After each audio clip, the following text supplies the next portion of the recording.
فرزند زہرا یہ حالات برے ہیں۔ کاشانہ بصیرت ایک ایسا مکمل یوٹیوب چینل جس پر محروم بصارت کے لیے بالخصوص اور تمام افراد کے لیے بالعموم سینکڑوں کی تعداد میں اسلامی کتب دستیاب ہیں۔ لہذا گزارش ہے کہ آپ اپنی ذمہ داری نبھاتے ہوئے کاشانہ بصیرت کو سبسکرائب کرنے کے ساتھ ساتھ بیل آئیکن کو پریس کیجیے تاکہ آپ علم کے حصول کے ساتھ ساتھ مذہب اہل بیت کی اشاعت میں بھی اہم کردار ادا کرتے رہیں۔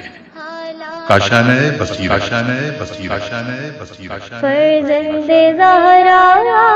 یہ حالات برے ہیں۔ بسم اللہ الرحمن الرحیم۔ السلام علیکم۔ یہ کتاب آپ کے لیے کاشانہ بصیرت کے یوٹیوب چینل کی جانب سے ریکارڈ کی جا رہی ہے۔ نام کتاب حکمت عبادات، مصنف آیت اللہ جوادی عاملی۔ اب ہم کتاب کا پارٹ نمبر 16 پڑھیں گے۔ 10واں باب ذکر کی حکمتیں، صفحہ نمبر 290۔ ذاکر کے ذکر پر خدا کے 2 اذکار کا احاطہ۔ اللہ تعالیٰ کی کسی نعمت کے حوالے سے سالک ذکر کا ذکر سالک ذاکر کے حوالے سے خدا کی نعمت کے ذکر کا سبب بنتا ہے۔ جس طرح کسی بندے کا ذکر خدا کرنا خدا کا بندے کے ذکر کا سبب بنتا ہے، لیکن جب کسی بندے سے کوئی ذکر صادر ہوتا ہے تو اسے خدا کے 2 ذکر احاطہ کیے ہوئے ہوتے ہیں۔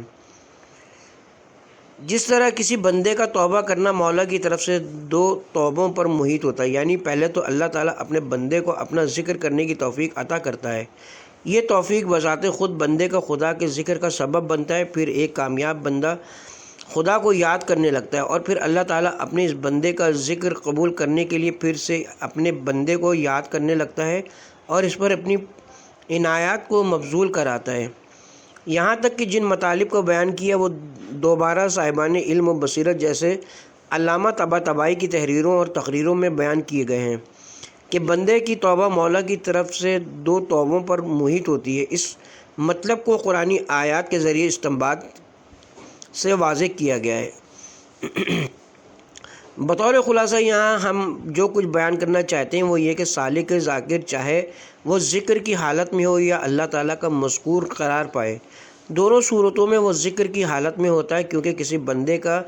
یاد الہی کا فیض حاصل کرنا اور بندے کا ذکر حق بجا لانا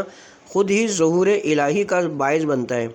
اور خدا کا حضور ذکر ہے،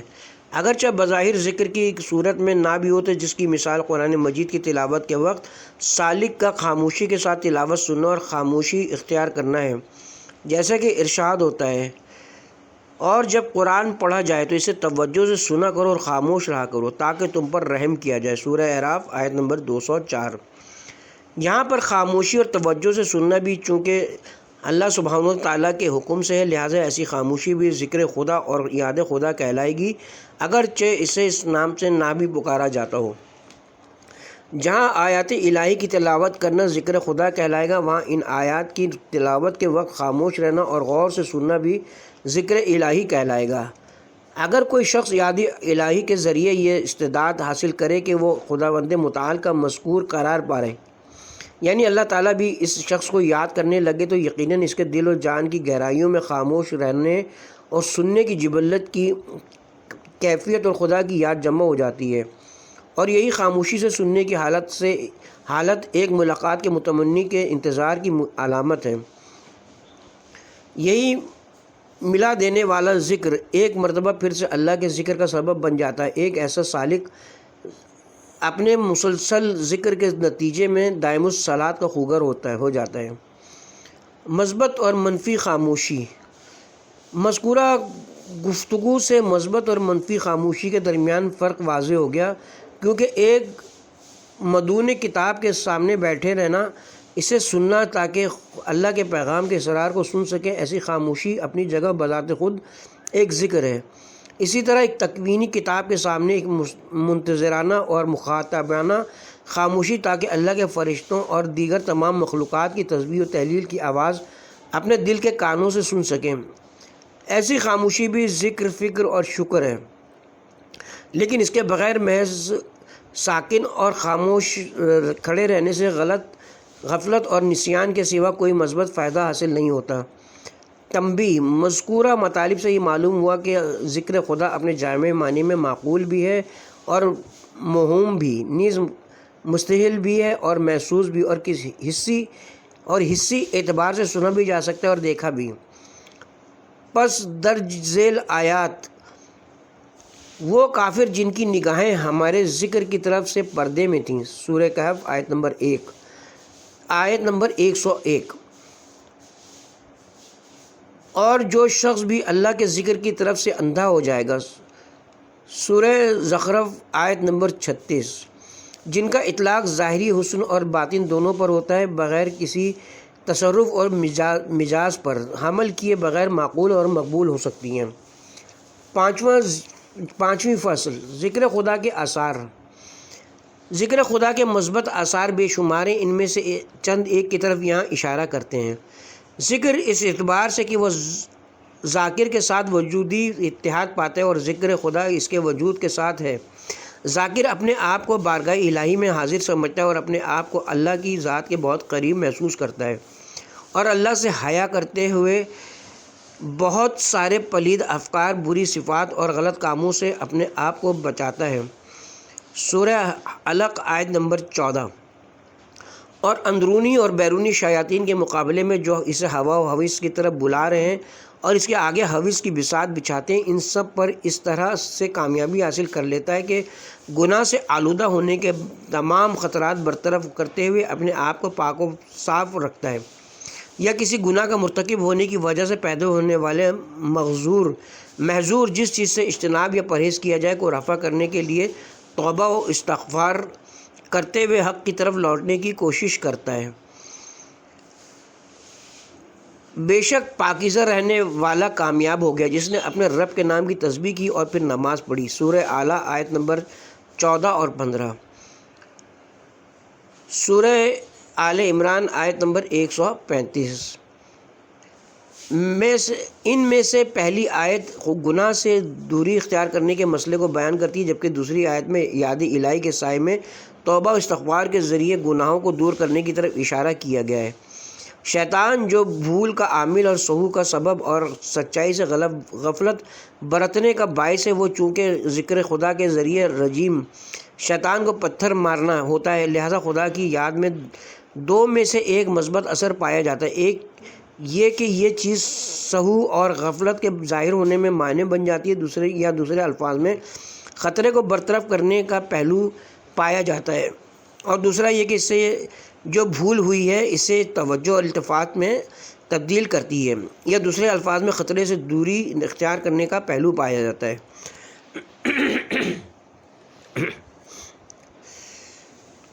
سورہ کہف آیت نمبر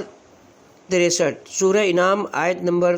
68، سورہ مائدہ آیت نمبر 91، سورہ مجادلہ آیت نمبر 19، سورہ کہف آیت نمبر 24، سورہ احزاب آیت نمبر 41، سورہ آل عمران آیت نمبر 41۔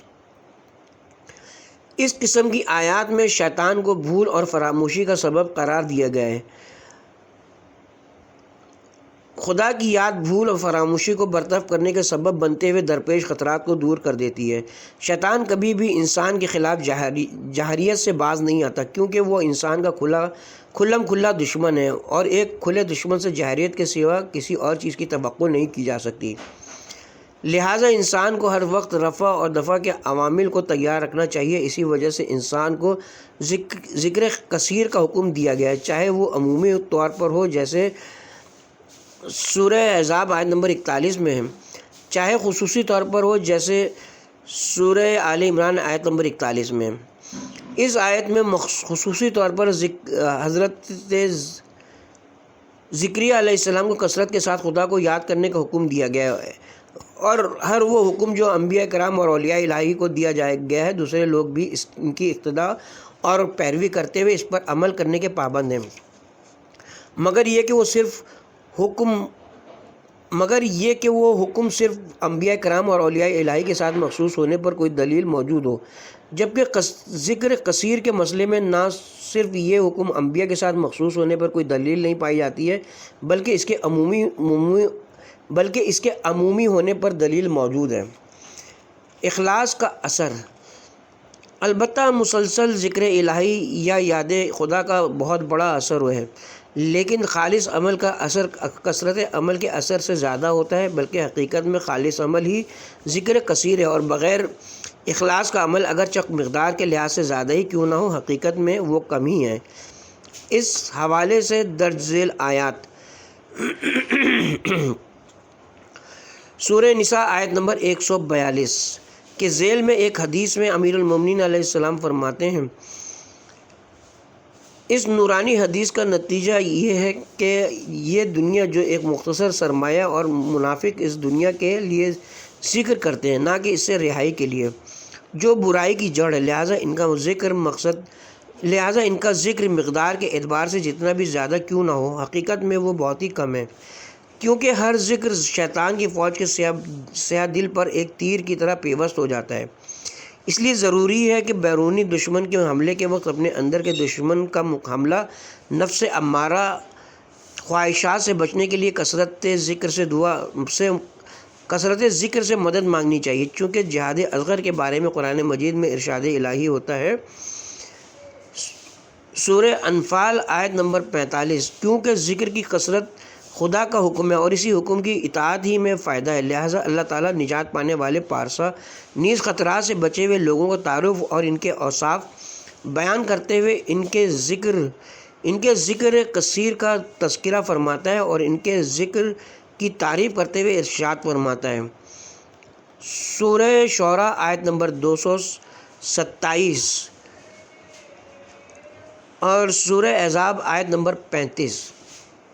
تبصرہ، آیت الہی کی یاد کے اثرات، اپنے اندرونی یا بیرونی دشمن کو شکست دینے میں خدا کے مظاہر اور اس کی نشانیوں کی یاد کا اہم کردار ہوتا ہے، لہٰذا اللہ تعالیٰ اپنے حبیب صلی اللہ علیہ وسلم کو گزشتہ رہبروں کو یاد کرنے کا حکم دیتا ہے کہ جن میں سے ہر ایک اپنی حد تک اسماء الہی میں سے کسی ایک اسم کا مظہر تھے، نیز ان کی سنت اور سیرت کو یاد کرو تاکہ تم بھی ان کی طرح کامیابی سے ہمکنار ہو سکو، سورہ مریم آیت نمبر 41، سورہ مریم آیت نمبر 51، سورہ مریم آیت نمبر 54، سورہ مریم آیت نمبر 56۔ مذکورہ آیات اور قرآن مجید میں موجود ان جیسی بے شمار آیات کے ذریعے اللہ تعالیٰ رسول اکرم صلی اللہ علیہ وآلہ وسلم کو گزشتہ انبیاء کرام اور اولیاء الہی کی یاد دلاتے ہوئے ان کی یاد کو آپ کا منصب رسالت سے عہدہ برا ہونے میں تقویت کا سبب گردانتا ہے، کیونکہ یاد الہی اخلاص اور اس کا تسلسل دشمن کو شکست سے دوچار کرنے میں انتہائی مؤثر ہے، لہٰذا اللہ تعالیٰ حضرت موسیٰ علیہ السلام اور حضرت ہارون علیہ السلام کو فرعون اور اس کے درباریوں کو حق کی دعوت دینے کا حکم دیتے ہوئے ارشاد فرماتا ہے، سورہ طٰہٰ آیت نمبر 42، اور تیرا بھائی تم موسیٰ اور تیرا بھائی ہارون ان معجزات اور نشانیوں کے ساتھ جنہیں میں نے تمہیں عطا کیا ہے، فرعون کی طرف جاؤ اور میری یاد اور نام کو زندہ رکھنے میں کسی بھی قسم کی کمزوری اور سستی کا مظاہرہ نہ کرنا۔ حضرت موسیٰ علیہ السلام نے بھی اپنے بھائی ہارون علیہ السلام کو اپنا وزیر بنانے کی درخواست کے ذیل میں بیان کردہ اہداف میں سے ایک اہم ہدف ذکر کثیر کی انجام دہی میں ان کی شرکت بیان کرتے ہوئے فرماتے ہیں، سورہ طٰہٰ آیت نمبر 32 تا 34، خدا کو یاد رکھنے کے اہم اثر کا یہ تقاضا ہے کہ کبھی کبھار خدا اپنی طاقت، توانائی اور قوت کی حفاظت کا حکم دیتا ہے، جیسا کہ ارشاد اقدس الہی ہے، سورہ مریم آیت نمبر 12، سورہ بقرہ آیت نمبر 63، سورہ نساء اور سورہ انفال آیت نمبر 60۔ اور کبھی سستی اختیار کرنے سے منع کرتے ہوئے ارشاد فرماتا ہے، سورہ طٰہٰ آیت نمبر 42 میں، ایک ایسی غیبی طاقت یعنی یاد الہی سے مدد حاصل کرنے، نیز قدرت کے مظاہر کے ظہور پر توجہ اور قوت الہی کے حضور کے لیے جناب موسیٰ کو حکم دیا گیا کہ وہ اپنی امت کو قدرت الہی کی تجلی کے ایام سے روشناس کرائیں۔ سورہ ابراہیم آیت نمبر 5۔ ہر لمحے پر جب خدا کا غیر معمولی فضل ظاہر ہوتا ہے اور دنیا کے پوشیدہ رازوں کا ایک گوشہ ظاہر ہوتا ہے اور چھپی ہوئی سچائیوں کا اشارہ ظاہر ہوتا ہے، تو یہی مرحلہ خصوصی الہی دین کے مطابق ہے۔ اور اگر اس مذکورہ آیت کے ذریعے حضرت امام زمانہ عجل اللہ تعالیٰ فرجہ شریف کے ظہور اور رجت اور قیامت کے مسئلے پر تنبیہ کی گئی ہے تو وہ بطور مثال ہے، نہ کہ مذکورہ مصادق میں منحصر ہے۔ خدا کو فراموش کر دینے کے خطرات۔ گزشتہ بیان سے معلوم ہوتا ہے کہ خدا کو فراموش کرنے کا خطرہ اور اس کی یاد سے تساہل برتنا اور حقیقت اپنے اندرونی اور بیرونی دشمن کے بہکاوے میں آنا اور شکست سے دوچار ہونا، اور جو میرے ذکر سے اعراض کرے گا اس کے لیے زندگی کی تنگی بھی ہے، اور ہم اسے قیامت کے دن اندھا بھی محشور کریں گے۔ سورہ طٰہٰ آیت نمبر 124۔ جو شخص بھی ہمارے ذکر سے منہ پھیرے اور زندگانی دنیا کے علاوہ کی کچھ نہ چاہے، آپ بھی اسے کنارہ کش ہو جائیں۔ سورہ نجم آیت نمبر 29۔ خدا کو بھلا دینے اور اس کے نام اور یاد کو فراموش کر دینے کے آثار کا عقلی تجزیہ یہ کہ اللہ تعالیٰ نے نہ صرف انسان کا خالق اور فعال ہے، اللہ تعالیٰ نہ صرف انسان کا خالق اور فعال ہے بلکہ اس کا ربطی تشخص کو سدھارنے والا اور اس کی حرفی شخصیت کا نگہبان بھی ہے۔ یعنی انسان کی شناخت اس کے قیم یعنی اللہ تعالیٰ کی معرفت کے بغیر ممکن نہیں ہے، کیونکہ ربطی اور حرفی معنی کی شناخت نفسی اور مستقل معنی جو کہ خداوند متعال ہے کی معرفت کے بغیر ممکن نہیں ہے۔ اس مقوم اور قیم کو فراموش کر دینے سے خود انسان کا تشخص بھی فراموشی کی نظر ہو جاتا ہے۔ اپنا تشخص کھو دینے کے بعد اس کے دل میں خود اس کی شخصیت کو پامال کر دینے والے غارتگروں کے خلاف کسی قسم کا کوئی احساس نہیں پایا جاتا ہے، اس لیے وہ اپنے اوپر یلغار کرنے والے دشمن کے خلاف کوئی اقدام نہیں کرتا، جس کے نتیجے میں انسان کے تمام ادراکات اور محرک پہلو شیطان کی گرفت میں آ جاتے ہیں، اور وہ اپنے اس خون آشام اور خود غرض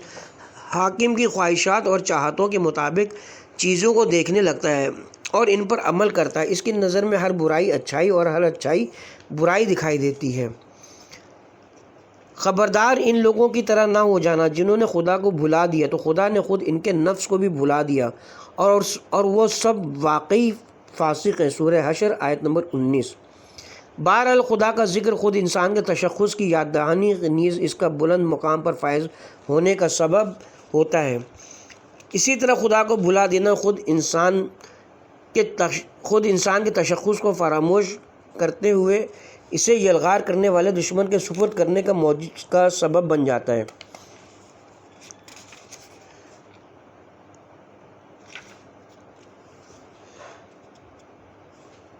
اس صورت میں انسان کا تشخص نامی کوئی چیز باقی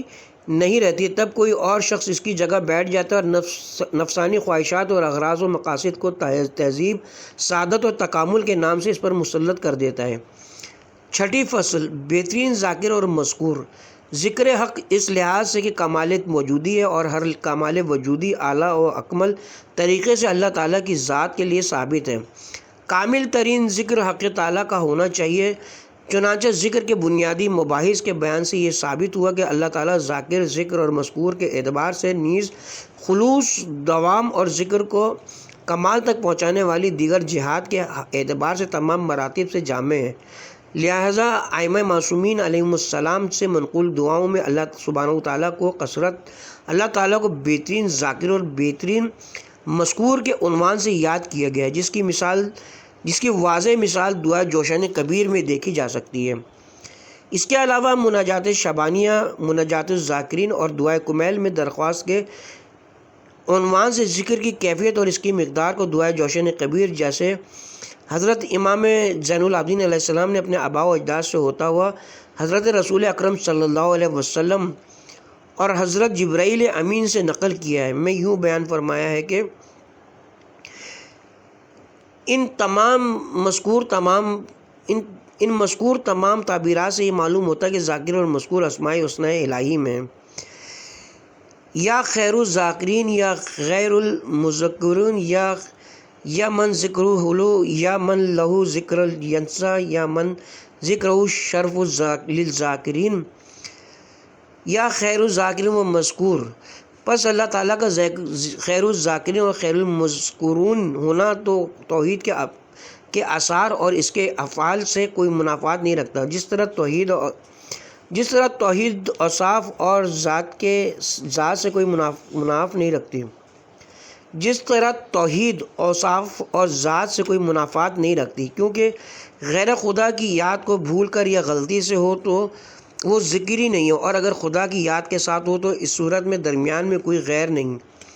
بلکہ خدا کی نشانیاں، اس کے مظاہر، مجالی، مرائی، مرایا اور اس قسم کی چیزوں میں سے ہر ایک کی یاد در حقیقت اللہ کی نشانیوں کی یاد ہے. اس کی یاد کی لذت اور ذکر کی فضیلت کا راز نیز اس کی یاد کے دوام کی حکمت کے سلسلے میں گزشتہ فصلوں میں بیان کیا گیا. یہاں جس نقطے کی طرف اشارہ کیا جائے گا وہ یہ ہے کہ اگر ذاکر خدا ہو تو اسے بھلایا نہیں جا سکتا، سورہ مریم آیت نمبر 64 میں. اور اگر ذکر اس کے تکوینی آیات کی یاد ہو تو چونکہ اس کائنات میں موجود تمام مخلوقات ہر وقت اس کی یاد میں رہتی ہیں، کیونکہ کوئی ایسی مخلوق نہیں جو ایک لحظے کے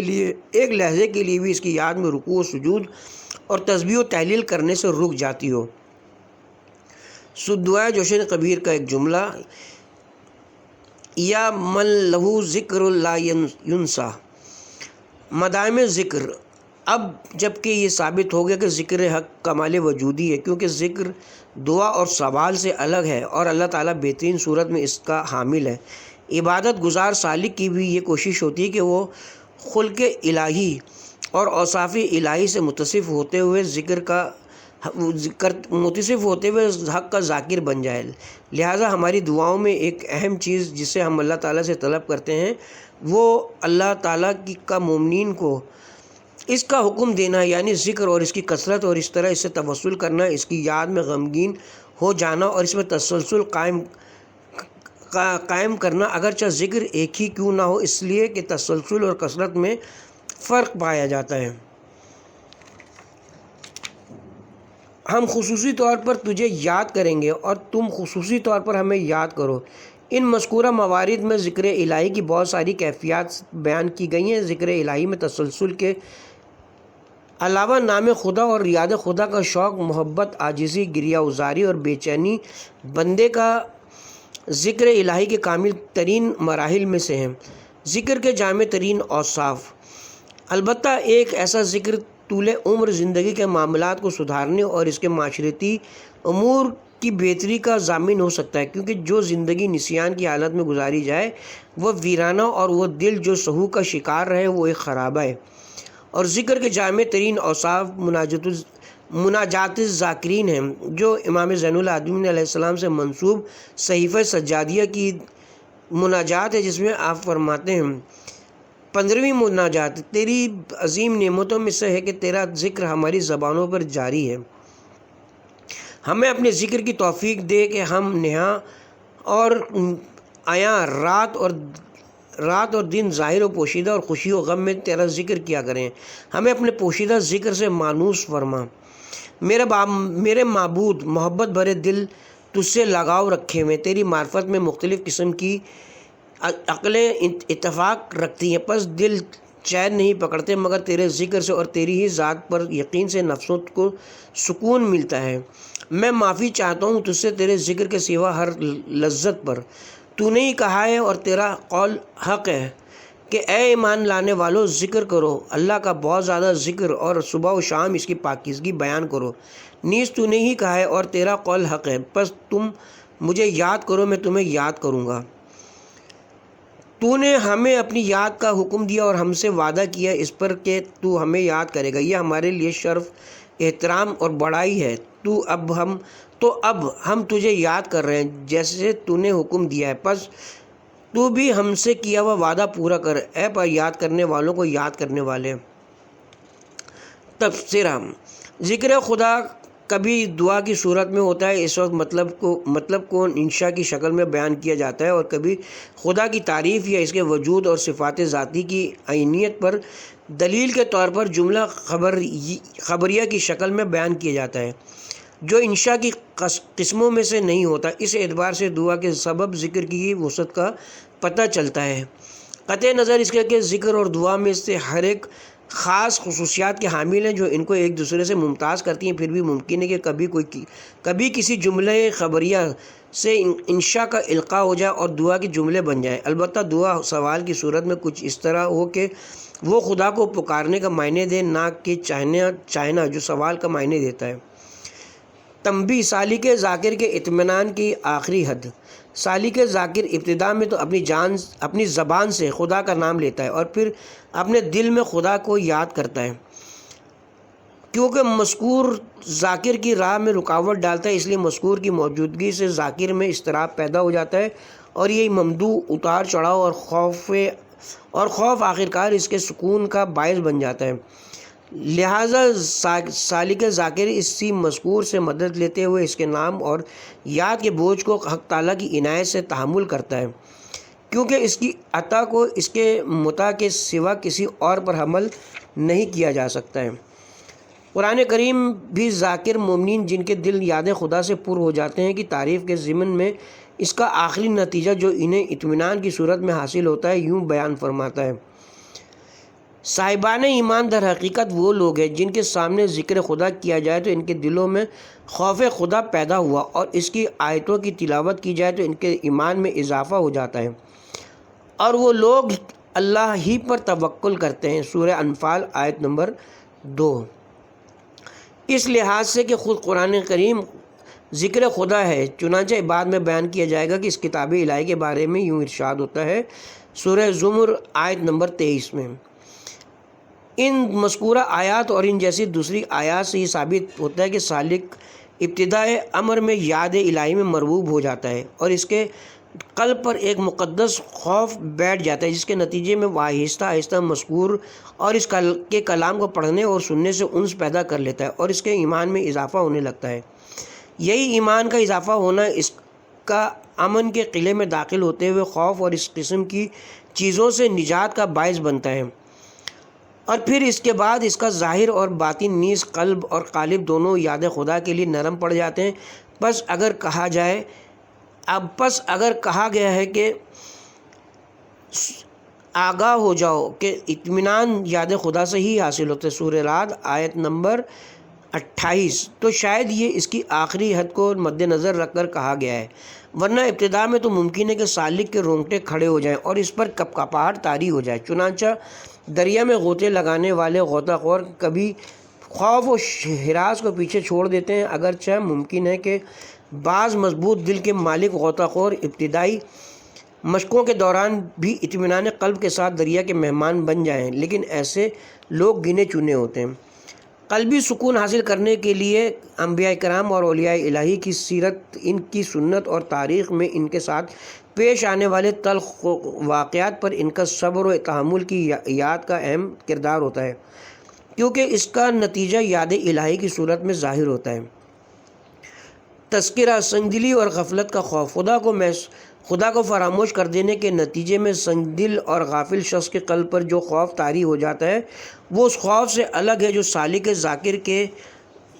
سفر کے آغاز پر اسے لاحق ہو جاتا ہے۔ جس طرح خدا فراموشی کے نتیجے میں ناسی کے دامنگیر ہونے والا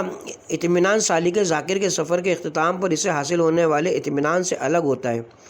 کیونکہ ان میں سے ایک سچا اور دوسرا جھوٹا ہے، یا ایک انعام ہے دوسرا سزا ہے۔ قرآن مجید میں سچے اور جھوٹے نیز صحیح اور غلط اطمینان کے بارے میں یوں ارشاد اقدس الہی ہوتا ہے،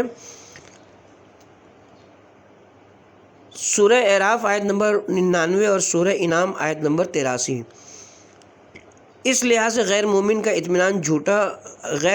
اطمینان جھوٹا اور ادراک واہمہ ہے، اور وہم اور مومن کا اطمینان سچا اور ادراک کے فاہمہ ہے۔ تبصرہ: دل میں یاد خدا کا اثر ذکر خدا جب تک نفسانی ملکہ بن نہ جائے تب تک حقیقی سکون میسر نہیں آتا، کیونکہ کیونکہ زبان پر خدا کا نام درختی شاخوں پر پانی چھڑکنے کے مترادف ہے، جو صرف گرد و غبار کو پاک کرتا ہے، لیکن اس کے برخلاف دل سے خدا کو یاد کرنا ایسا ہے جیسے درخت کی جڑوں پر پانی ڈالنا، جس کے باعث وہ سرسبز و شاداب ہوتا ہے، جیسا کہ ارشاد قدس الہی ہے۔ سورہ اعراف آیت نمبر 205۔ جو چیز غفلت سے نکلنے میں مؤثر ثابت ہو سکتی ہے وہ دل میں یاد خدا اور زبان سے نالہ و فریاد ضروری ہے۔ اس طرح کی یاد کا سب سے پہلا فائدہ تو یہ ہے کہ وہ انسان سالک ذاکر